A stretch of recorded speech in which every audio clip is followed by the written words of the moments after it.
Hello everyone. I wanted to make a quick review of this Begode EX20, and here I have the Veteran Sherman V3 just to compare. The Begode was my fourth wheel, and this is my current fifth wheel. I've been riding for about a year. I ride basically every single day. My first two wheels were the M10-3 and the Begode MCM5, which I bought together on the same day for $500 each used. And then I upgraded to the RS19, which unfortunately I'm letting someone borrow right now, or I would show it so I could show all my wheels. And all of a sudden I kind of snapped up this EX20, which I'm selling likely tomorrow, and I want to explain kind of why, and I just want to review it. And I'm not really selling it because it's a bad wheel. I just want to talk a little bit about it, and mostly just that it's not for me, and I'm trying to find a new suspension wheel, or more like save up to buy one. And at the moment I'm just riding this Veteran Sherman, which I just absolutely love, and I know it has no suspension, which I wish it did, but I still love it a lot. It's an excellent wheel. So of course, we all know everyone wants a suspension wheel, and I picked this thing up for a pretty good price. And let's just say that if you're not used to one of these big wheels, especially if you notice the pedal height, take a look here. Look at the pedal height on this wheel versus this. It's almost double the height. So just, even as an experienced rider, after riding about 8 months, I picked this wheel up, and I just want to tell you, it'll at first feel, on its first day, a wheel like this will feel literally like one of your first days of riding. It is so incredibly different. It's not difficult. It's completely different. It weighs 106 pounds. It's super high up. It feels like you can't turn. It feels extremely dangerous because you're standing high up, and it's not agile at all. And at first you kind of start hating it at first.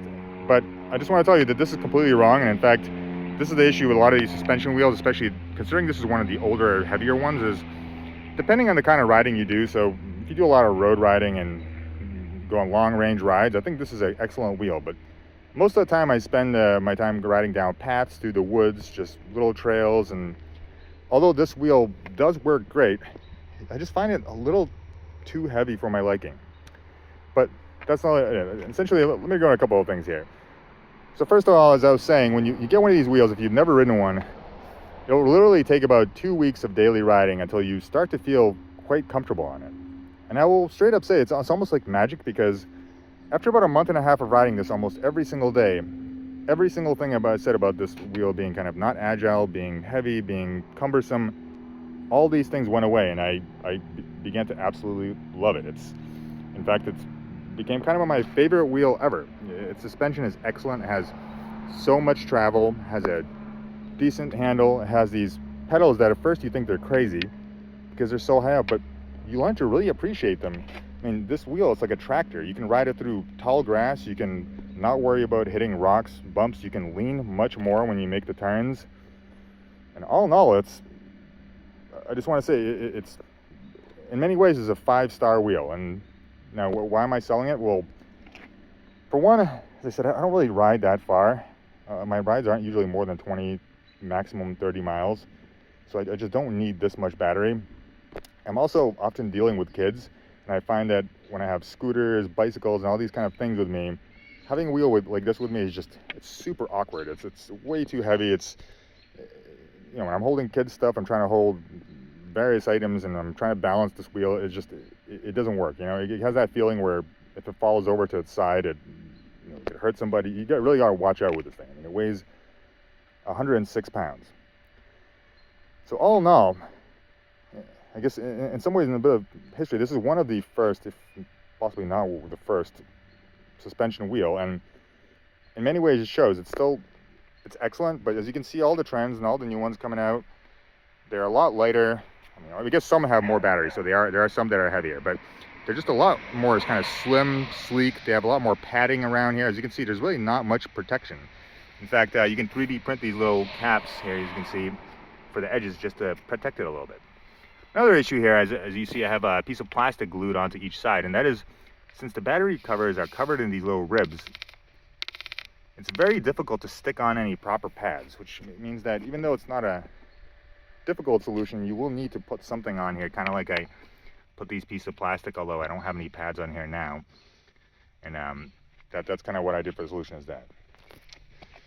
Has that awesome kickstand.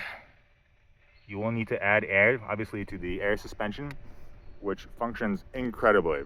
And also, for anyone who's not had a suspension wheel or looking into this, I just want to say that I love riding this wheel right now because it's 82 pounds.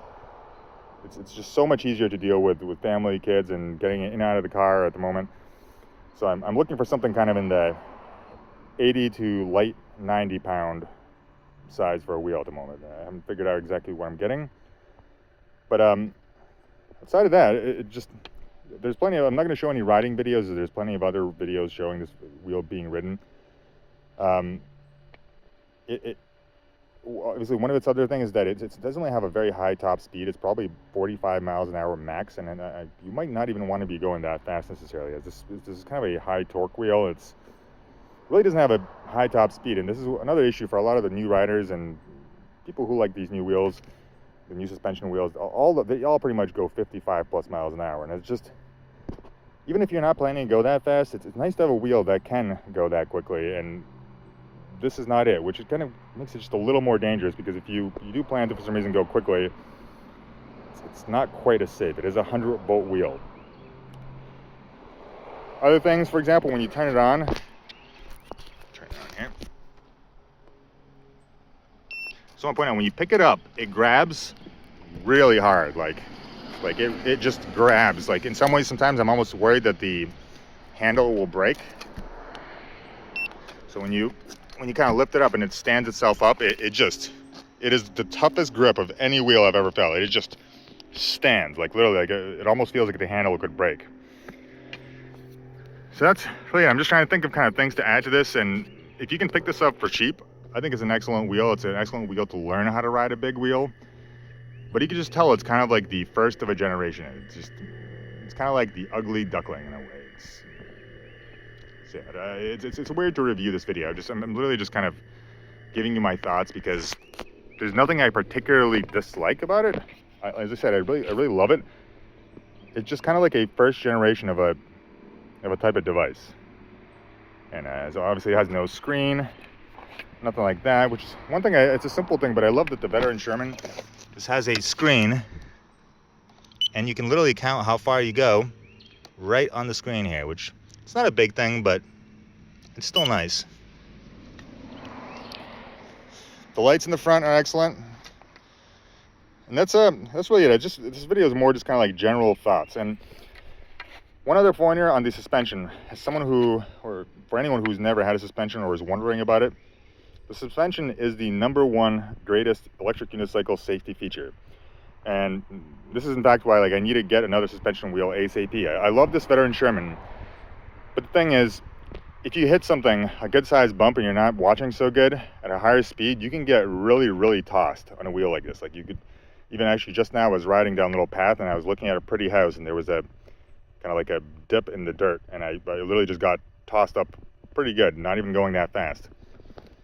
And the idea is that when you have these suspension wheels, you can pretty much read a book, not even looking where you're going, and hit all the bumps literally without caring about anything. And don't forget, obviously, about the kind of wear on your knees and just the tiredness and feeling of riding around. Like, once you ride this, you get over that week or two where you feel extremely uncomfortable, you feel super not agile. You get used to this wheel, it will be forever hard to ride a non-suspension wheel again. It is so smooth and nice. As you ride down little paths, or even just a walkway along the side of a road with all those little roots and bumps, you don't have to slow down, you don't have to worry about anything, you just fly right through. It's truly like magic. And that's why I really want to stress this before I end the video, and just kind of talk about, there's nothing really wrong with this with this wheel, but the suspension aspect of electric unicycles in general is pretty much the most important thing. And I think this is why all the wheels in general are moving towards, I mean, not all, but most of them are moving towards the suspension aspect, because it's just, when you hit something, it makes all the difference. Also, if you can obviously jump the wheel with no problem. I've taken this downstairs. It's an excellent wheel. And if you can get something like this for cheap, I would snap it up. But all in all, I'm just showing kind of the early versions of electric unicycle suspension wheels. I think that they're excellent. This one's just not really for me. But yeah, that really is pretty much it. I love this wheel. I'm going to be sad to let it go, which is why I'm making a bit of a rushed review. I should have thought this out a little more. But all in all, just check out some of the new ones. Obviously, things like the Lynx. So I'm also kind of interested in the Begode Blitz. And I'll see there's the ET Max. There's tons of new ones, and you can just tell they look like much more finished products. I mean, this thing, you need pads. You need this whole thing needs. If you're gonna ride this literally every day, and you plan to have this to be your main wheel, you need to 3D print or purchase so many kind of protectors of things, various add-ons for this. It's a little too much, I think. Yeah, I stuck on a couple of these reflector lights. You can see one down below here that will reflect any car lights. You can be seen a little better. But yeah, that's really it. So just I love the Begode EX20. This is the high torque version, and it will forever be in its memory as kind of like the pioneering age of electric unicycles with suspensions. And that's really it. So I hope that helps.